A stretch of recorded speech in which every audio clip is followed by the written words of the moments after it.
Ça arrivait toujours, à un moment ou à un autre. Il y en avait un qui levait la tête et qui la voyait. C'est difficile à expliquer. Je veux dire, on y était plus d'1 millier sur ce bateau, entre les rupins en voyage et les émigrants, et d'autres gens bizarres, et nous.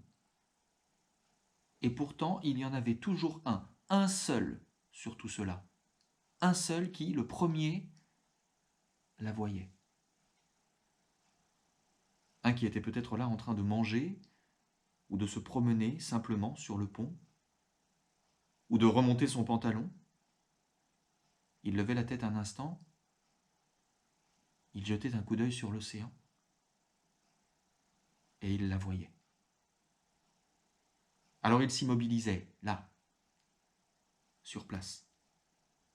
Et son cœur battait à en exploser. Et chaque fois, chaque maudite fois, je le jure, il se tournait vers nous, vers le bateau, vers tous les autres, et il criait « L'Amérique !» Et puis, il restait là, sans bouger, comme s'il devait rentrer dans la photo, avec la tête du type qui se l'est fabriqué tout seul, l'Amérique. Le soir, après le boulot. Et puis, des fois aussi le dimanche. Son beau-frère l'a peut-être aidé, un peu, celui qui est maçon. Un type bien. Au départ, il voulait juste faire un truc en contreplaqué, et puis il s'est laissé entraîner et il l'a fait. L'Amérique. Celui qui est le premier à voir l'Amérique, sur chaque bateau il y en a un, et il ne faut pas croire que c'est le hasard. Non. Ni même une question de bonne vue. C'est le destin. Ces types-là, depuis toujours, dans leur vie, ils avaient cet instant-là décrit. Même tout petit. Si tu les regardais dans les yeux, en regardant bien, tu la voyais déjà, l'Amérique.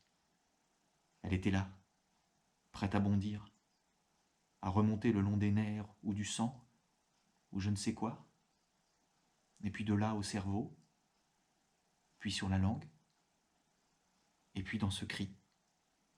L'Amérique! Elle était déjà là, dans ses yeux d'enfant, déjà là, tout entière, l'Amérique. Celui qui m'a appris ça, c'est Danny Boonman T.D. Lemon Novecento, le plus grand pianiste qui ait jamais joué sur l'océan. Dans les yeux des gens, on voit ce qu'ils verront, pas ce qu'ils ont vu. Il disait ça, ce qu'ils verront. J'en ai vu, moi, des Amériques. 7 ans sur ce bateau, 5 ou 6 traversées par an, d'Europe jusqu'en Amérique, et retour. Toujours à tremper dans l'océan. Quand tu redescendais à terre, tu n'arrivais même plus à pisser droit dans les chiottes. Les chiottes, ils ne bougeaient pas, mais toi, tu continuais à te balancer. Parce qu'un bateau, tu peux toujours en descendre. Mais de l'océan, non. J'y suis monté, moi. J'avais 17 ans. Et dans ma vie, il n'y avait qu'une seule chose qui comptait pour moi, jouer de la trompette. Alors quand le bruit a couru qu'il cherchait des gars sur le paquebot, le Virginian, là-bas sur le port, je me suis mis sur les rangs, avec ma trompette. Janvier 1927. Des musiciens! On en a déjà! Me dit le type de la compagnie. Je sais! Et je me suis mis à jouer. Lui, il est resté là, à me fixer. Pas un muscle de son visage qui bougeait. Il a attendu que j'ai fini, sans dire un seul mot.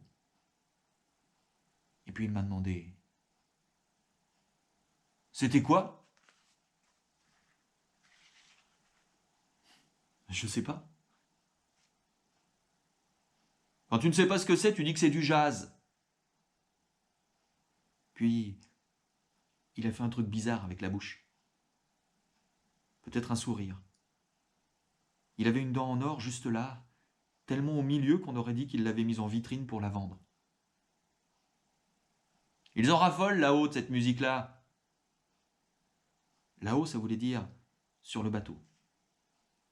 Et cette espèce de sourire, ça voulait dire que j'étais engagé.